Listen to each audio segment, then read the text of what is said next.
다사다난했던 2023년 어느덧 1년이 훌쩍 지났습니다. 안타까운 소식도 기쁜 소식도 많았는데요. 오송 지하 참사 그게 가장 기억에 남죠. 아무래도 사람들이 많이 희생이 됐기 때문에. 누리호 발사? 우리나라가 우주로 그 우주선을 쏴가지고 그래가지고 성공시킨 거. 하마스, 이스라엘 전쟁, 경복궁 훼손? 2023년 대한민국에는 어떤 일들이 벌어졌을까요? 많은 이들을 웃고 울게 만든 사건, 사고, 그리고 정치, 경제 이슈까지 저무는 해를 돌아보고 다가오는 새해를 전망해 봅니다.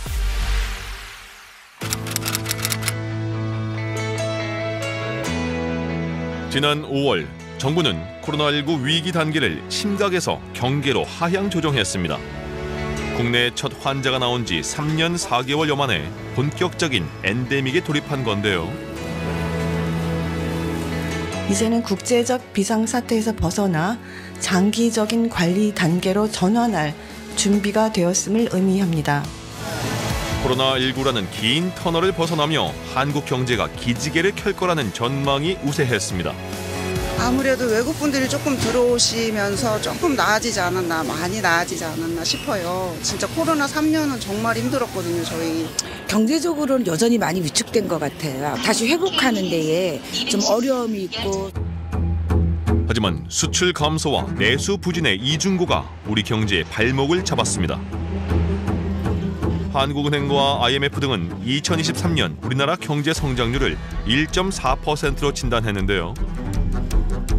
경제 성장률이 2% 미만이었던 거는 1980년 오일 쇼크 때가 한 번 있었고, 그다음에 외환위기 때, 그리고 글로벌 금융위기 때 한 번, 그리고 이제 지난 2020년 코로나가 시작됐던 해, 이렇게 딱 4번뿐이었거든요. 5번째로 지금 1%대 성장을 처음 목도를 하는 것이고, 올해 일시적인 현상이 아닐 수도 있겠다라는 상당히 한국 경제 체력이 고갈됐다고 할까요?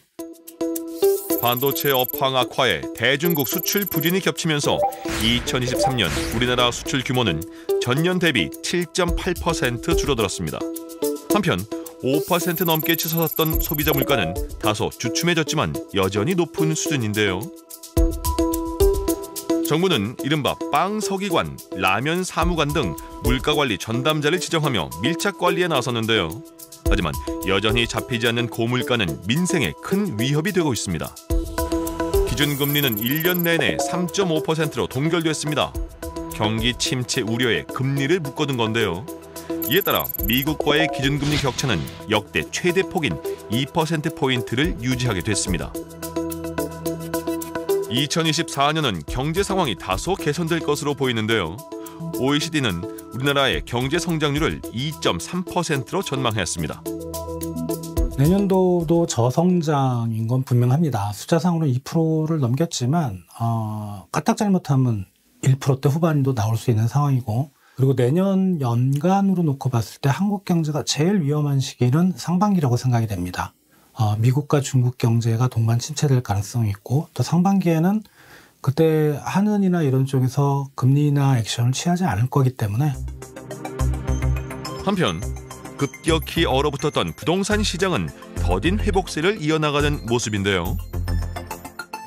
연초에는 정부가 이제 경착륙이 우려되다 보니까 여러 가지 1.3 대책이니 혹은 대출 규제 완화하는 부분들, 유동성 부분에서 좀 접근을 해서 연착륙을 유도를 했는데, 실제 현재 시점에서 보면 특정 지역 중심으로 가격 회복이 좀 빨라지면서 연착륙은 했다 정도에서 볼 수가 있는데, 시장이 살아나는 데 있어서는 굉장히 차별적으로 회복을 했다. 그래서 핵심지 위주로만 좀 회복을 한 상황이다, 이렇게 볼 수 있습니다. 빌라왕, 건축왕 등의 별칭까지 생겨난 전세 사기 관련 피해는 한 해 동안 전국으로 퍼져나가며 수많은 세입자를 절망에 빠뜨렸습니다. 2020년 이후 급등했던 전세값이 급격히 하락해 역전세가 발생하며 전세 사기 등의 이슈가 수면 위로 떠오르는 겁니다. 최근 대출금리가 하락하면서 다시 오름세를 보이는 전세값. 2024년 임대차 시장은 어떨까요? 월세값이 급등하면서 최근에는 전세 대출을 받는 게 차라리 월세보다 싸진 거죠. 그러다 보니까 임차 수요가 다시 전세로 들어오는 형태가 됐고요. 그러면 앞으로 전세 가격이 상승할 거냐, 계속 오를 거냐에 대한 이슈는 원래 입주 물량으로 많이 평가를 합니다. 내년에 여러 지표들을 보시면 서울과 수도권에서 입주 물량이 크게 축소가 됩니다. 그러다 보니까 지금의 추세는 내년까지 2024년까지 이어갈 가능성이 높다 이렇게 평가를 하고 있습니다. 안전 불감증이 불러온 안타까운 참사는 또 일어났습니다. 지난 7월 폭우로 충북 청주시 미호강 임시 제방이 터지면서 오성읍 지하차도가 침수돼 14명이 목숨을 잃었는데요. 부실한 임시 제방, 관계기관의 허술한 대응이 불러온 인재였습니다. 수많은 사람들의 목숨을 잃게 만드는 참사가 벌어졌다 한다면은, 그렇다면 그거는 우리 사회가 그만큼 생명 안전에 무감하다는 얘기가 될 겁니다. 그 얘기는 정부가 우리가 이제 나라를 살림이든 국민의 안전이든 책임지는 정부에서 안전에 대해서 그만큼 책임질 수 있는 그런 사전이든 사후든 뭔가 지금 제대로 작동이 되고 있는지 라는 측면을 좀 따져봐야 될 거고요. 전 세계적 기후 위기가 심화하면서 지진, 폭우, 산사태 등 이상 기후로 인한 자연재해가 더욱 빈번해지고 있습니다. 예측할 수 없는 자연재해에 대한 사회적 대응 필요성이 더욱 높아지고 있는데요. 오송 지하차도 참사의 경우 사전 예방, 현장 통제 등 모든 골든아워를 놓쳐 우리 사회의 재난 대응에 다시 한번 경종을 울린 참사로 기록됐습니다.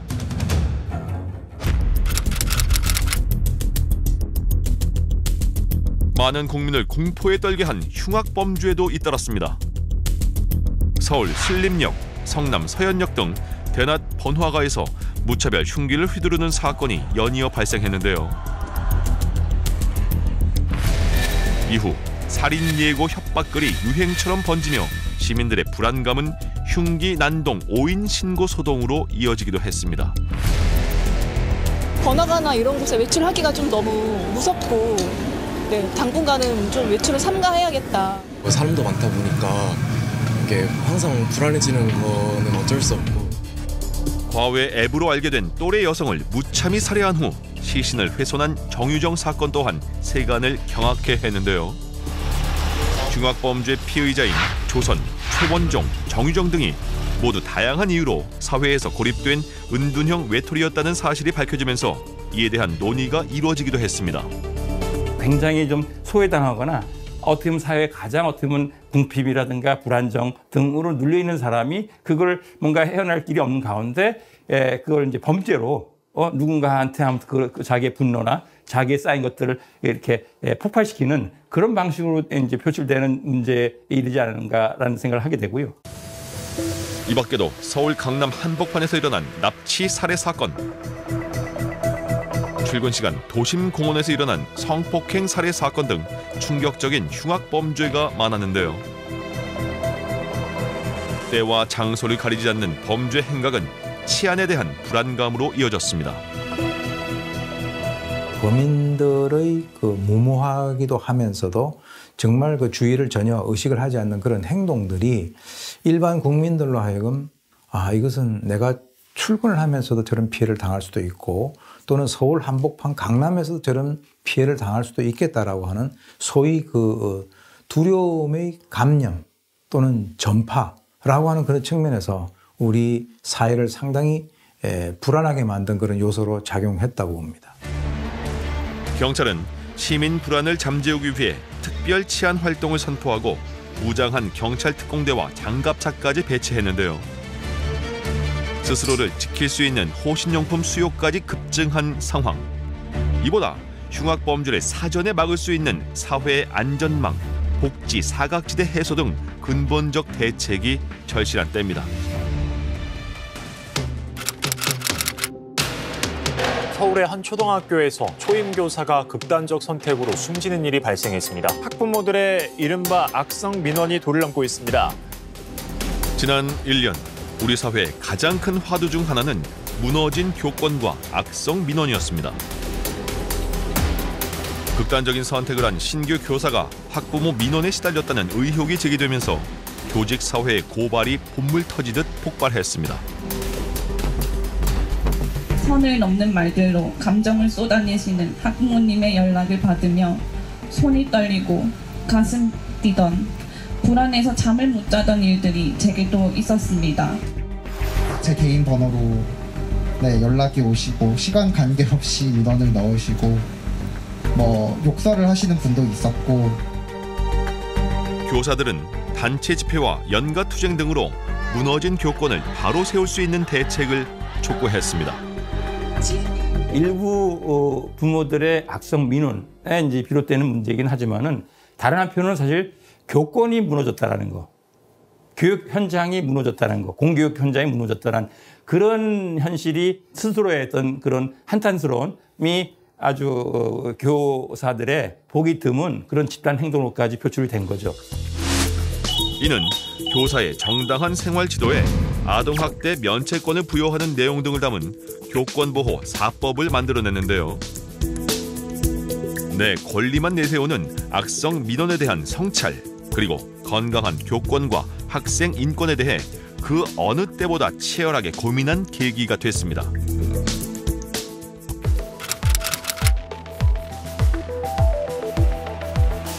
윤석열 정부 집권 2년 차이자 21대 국회 마지막 해였던 올해는 거대 양당의 극한 대립이 1년 내내 계속됐습니다.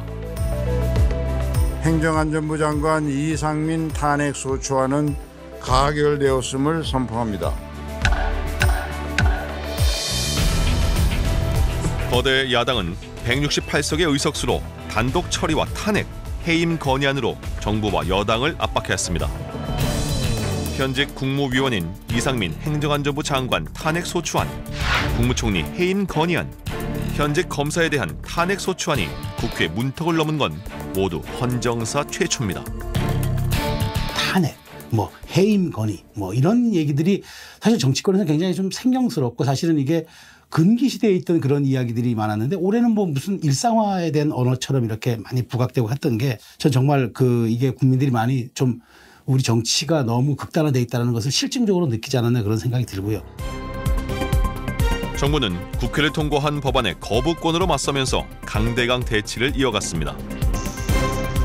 윤석열 대통령은 양곡관리법, 간호법에 이어 노란봉투법, 방송 3법에도 거부권을 행사해 법안 폐기가 반복됐는데요. 국회가 청문 보고서를 채택하지 않은 장관급 인사에 대해서도 임명을 강행하는 일이 계속됐습니다. 올해 국회처럼 이렇게 최악의 적대를 이어간 적은 없었던 것 같아요. 그 반증이 여야가 또 정당 지지도 자체가 40%를 못 넘고 있는 그런 상황입니다. 그만큼 지금 국민들로부터 여야 막론하고 신뢰를 크게 잃고 있다는 것이고, 어쨌든 간에 민생과 정책보다는 아주 정치적 이슈들을 가지고 이제 계속 다퉈왔던 그런 한 해였다. 민주당은 이재명 대표의 사법 리스크가 1년 내내 발목을 잡았습니다.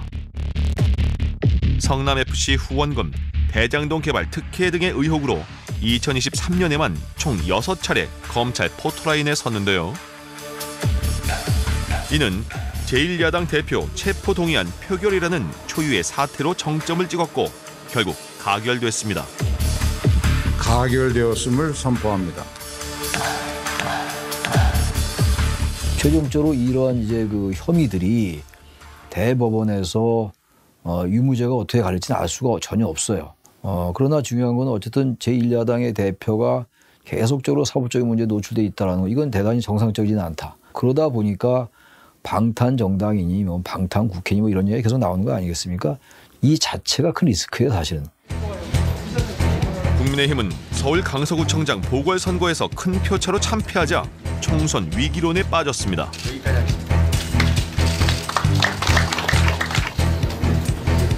이에 당 쇄신을 위한 혁신위원회가 출범했는데요. 국민의힘은 인요한 혁신위원장에게 전권을 주겠다고 공언했지만 혁신위가 친윤, 중진, 지도부 불출마 또는 험지 출마를 의결하자 갈등이 폭발했습니다. 결국 혁신위는 임기를 채우지 못하고 조기 해산했고 장제원 의원의 불출마 선언과 김기현 대표의 사퇴로 일단락됐습니다. 결국 한동훈 비대위가 출범했지만 해결해야 할 과제가 산적한 상황입니다. 당정 관계가 함께 원보이스로 가는 건 좋지만 그 원보이스를 넘어서서 일차화돼 있다는 건 좀 이거는 문제가 있을 수 있거든요. 이런 것들을 어떻게 극복해낼 것이냐. 이제 총선 과정에서 그래서 이제 뭐 벌써 비대위가 3번째 출범한 건 아니겠습니까? 이제 그러다 보니까 이제 상당히 이런 것들을 어떻게 극복해낼 것이냐가 가장 중요하고. 2024년 정치권 최대 이슈는 어느새 100일 앞으로 다가온 총선입니다. 이번 총선은 여야의 사법 리스크가 큰 변수로 작용할 것으로 보이는데요. 국민의힘은 이른바 김건희 여사 특검법 문제를 돌파해야 합니다.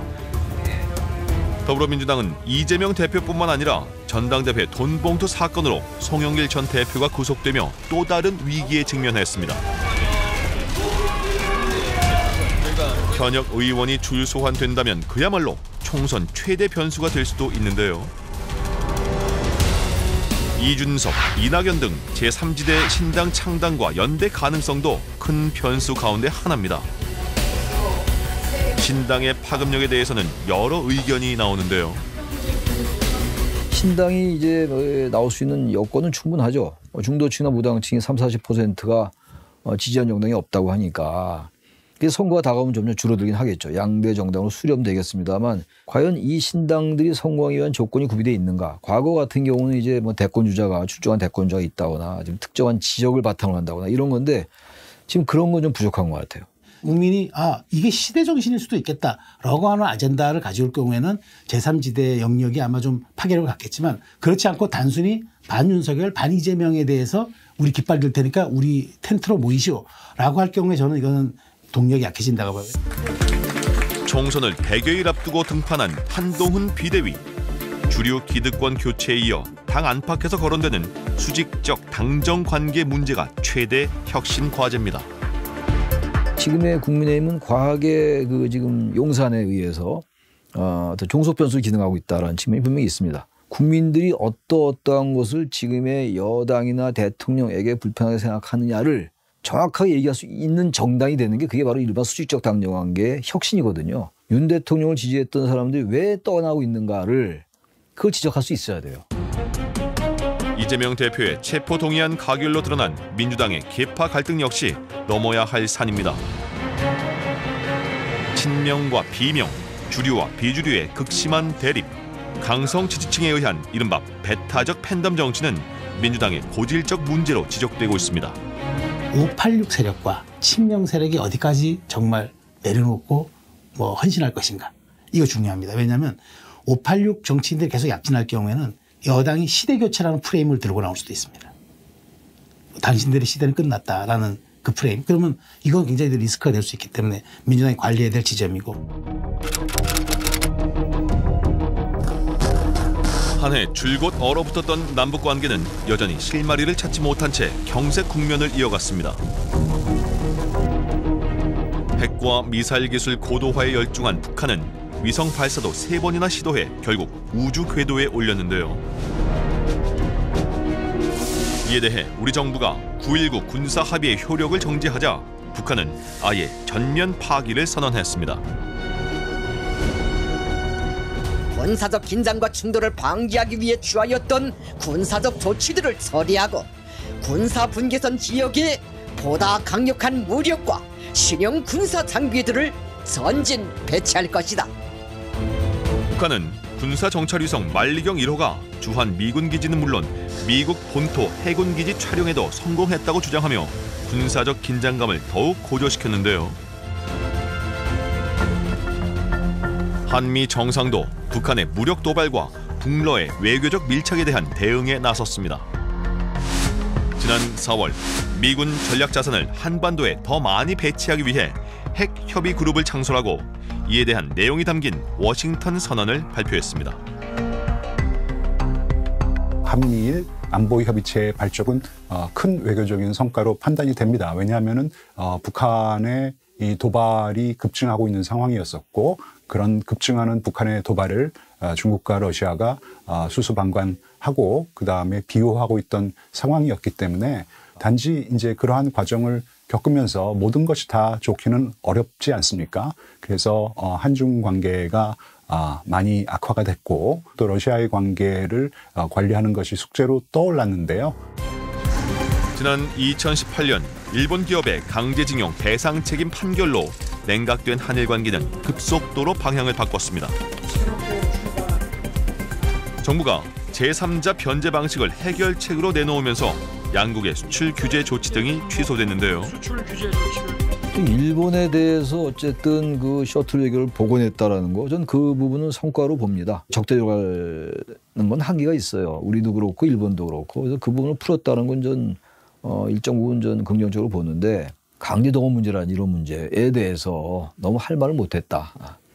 그런 부분은 좀 뼈아픈 부분들이에요. 한편 세계는 더욱 큰 화염에 휩싸였습니다. 러시아 우크라이나 전쟁이 2년 가까이 장기전으로 치달으며 출구를 찾지 못하고 있는 가운데 중동의 화약고 팔레스타인 무장정파 하마스와 이스라엘 간 전쟁까지 발발했습니다. 지구촌에 두 개의 큰 전쟁이 진행되는 유례없는 상황에 국제사회는 더욱 극심한 대립에 휩싸였고 경제 위기도 심화됐습니다. 제2차 세계대전이 끝나고 미국이 주도하고 그리고 관리해서 만들어 왔던 그런 질서를 자유주의 국제질서 내지는 규칙과 규범에 의거한 자유주의 질서라고 우리는 부릅니다. 그런 질서를 지금 러시아는 강력하게 도전을 하고 있는 것이죠. 그리고 하마스의 이스라엘에 대한 공격 역시도 그런 자유주의 국제질서의 현상 변경을 도모하려는 어떤 그런 노력의 일환으로 이해할 수 있는 것이에요. 그런 국가 중에는 북한도 들어가 있는 것이거든요. 지금 우크라이나에서의 전쟁, 그다음에 중동에서의 전쟁이 한반도의 안보와 무관하지 않다고 보이고요. 미국, 중국의 보이지 않는 전쟁도 계속됐습니다. 악화 인류를 걷던 미중 정상은 지난 11월 극적인 만남을 통해 갈등 관리에 나섰습니다. 두 정상은 군 통신 채널 복원 등 관계 정상화의 뜻을 모았지만 여전히 수출 통제 수위를 높이고 있는데요. 10개월여 앞으로 다가온 미 대선, 불안정한 국제 정세 속에 신중한 외교 행보가 필요한 때입니다.